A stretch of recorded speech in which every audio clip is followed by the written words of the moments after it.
નમસ્કાર મિત્રો, Gujarat TV YouTube ચેનલમાં આપ સૌનું હાર્દિક સ્વાગત છે। આજના વિડીયોની અંદર આજના મુખ્ય 5 ખેડૂત સમાચાર આ વિડીયોની અંદર આપણે જાણવાના છીએ। તે પહેલાં દરેક મિત્રોને નમ્ર વિનંતી કે ચેનલ ઉપર નવા આવ્યા હોય તો ચેનલને ખાસ સબસ્ક્રાઈબ કરી દેજો અને વિડીયો પસંદ આવે તો વિડીયોને લાઇક કરી દેજો।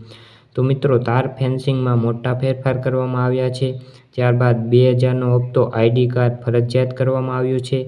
ત્યારબાદ ખેડૂતો માટે ખુશખબર। ત્યારબાદ રેશન કાર્ડ માટે એટીએમ મશીન જાહેર કરવામાં આવ્યું છે। ત્યારબાદ આયુષ્માન વય વંદના યોજના શરૂ કરવામાં આવી છે। આ મુખ્ય 5 ખેડૂત સમાચાર આજના આ વિડીયોની અંદર જાણવાના છીએ। ગુજરાત સરકાર દ્વારા તાર ફેન્સિંગ યોજના મહત્વપૂર્ણ સુધારા કર્યા છે। હવે ટકાવારી ધોરણે 25%ની છૂટછાટ આપવામાં આવી રહી છે। પહેલાં 2 થાંભલા વચ્ચેનું અંતર 3 મીટર નક્કી કરવામાં આવ્યું હતું, જે હવે 25% સુધી વધારી શકાય છે। પહેલાં ફક્ત આઈએસઆઈ માર્ક દ્વારા મટીરીયલ જ મંજૂર હતું, પરંતુ હવે ખેડૂતો પોતાની પસંદગીનું મટીરીયલ ખરીદી શકે છે। 15 મીટર સાથોસાથ મૂકવાની સહાયક થાંભલા હવે ખેડૂતો પોતાની અનુકૂળ મુજબ ગોઠવી શકે છે।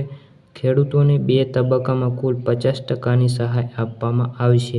ત્યારબાદના સમાચાર ભારત સરકાર દ્વારા પીએમ કિસાન યોજના હેઠળ પાત્રતા ધરાવતા ખેડૂતોને પોર્ટલ દ્વારા નોંધણી સેલ્ફ રજિસ્ટર દ્વારા કરવામાં આવે છે।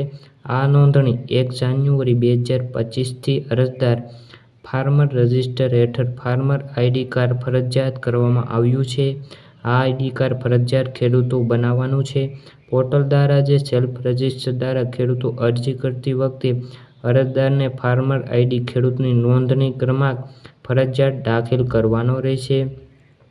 ત્યારબાદના મુખ્ય સમાચાર સરકારે જે ડીબીટી પ્રોજેક્ટ દ્વારા ખાતર સબસિડી માટે ખેડૂતો માટે ખાતામાં સીધી જ ટ્રાન્સફર કરવામાં આવશે।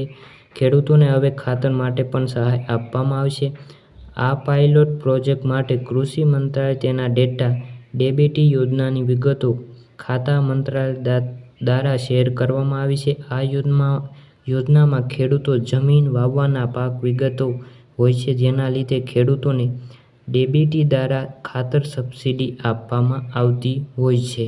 ત્યારબાદના મુખ્ય સમાચાર હવે દુકાનદાર હાજર નહીં હોય તો પણ અનાજ મળશે। આ યોજના સીધી રેશન કાર્ડ ધારકો માટે 24 કલાક કોઈ પણ સમયે અનાજ મળી રહેશે। ભાવનગરની અંદર એક વિસ્તારની અંદર ગુજરાતનું સૌ પ્રથમ અન્ન પૂર્તિ મશીન શરૂ કરવામાં આવ્યું છે। આ મશીન રાષ્ટ્રીય અન્ન સલામતી કાયદા હેઠળ એનએફએસએ તમામ લાભાર્થીઓને વન રેશન અંતર્ગત લાભાર્થી મેળવવા માટે આ ઉપયોગી બની રહેશે। આ એટીએમ દ્વારા ઘઉં ચોખાનો જથ્થો તેના આધારિત બાયોમેટ્રિક પદ્ધતિ દ્વારા તમે મેળવી શકશો। ત્યારબાદના મુખ્ય સમાચાર છે આયુષ્માન કાર્ડ વિશે। વડાપ્રધાન મોદીએ 70 વર્ષ કે વધુ લોકો માટે આયુષ્માન કાર્ડ યોજના શરૂ કરી છે। 70 વર્ષથી વધુ લોકો માટે બનાવેલું આયુષ્માન કાર્ડ આયુષ્માન વય વંદના કાર્ડ યોજના કહેવામાં આવે છે।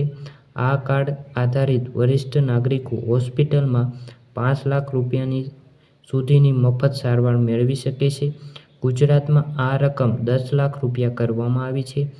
આ કાર્ડ વરિષ્ઠ નાગરિકોનો સ્વાસ્થ્ય ખર્ચ માટે બોજ રૂપે ઘટાડવા સામાન્ય લોકોને રાહત આપવાનું કામ કરતું હોય છે, એટલે કે આ કાર્ડ ખૂબ જ ઉપયોગી બની રહે છે। તો મિત્રો, આ હતા મુખ્ય 5 ખેડૂત સમાચાર। જો તમને વિડીયો ગમ્યો હોય તો વિડીયોને લાઇક ચેનલ સબસ્ક્રાઈબ કરી લેજો। ફરી મળીશું બીજા વિડીયો સાથે। ત્યાં સુધી જય જવાન જય કિસાન।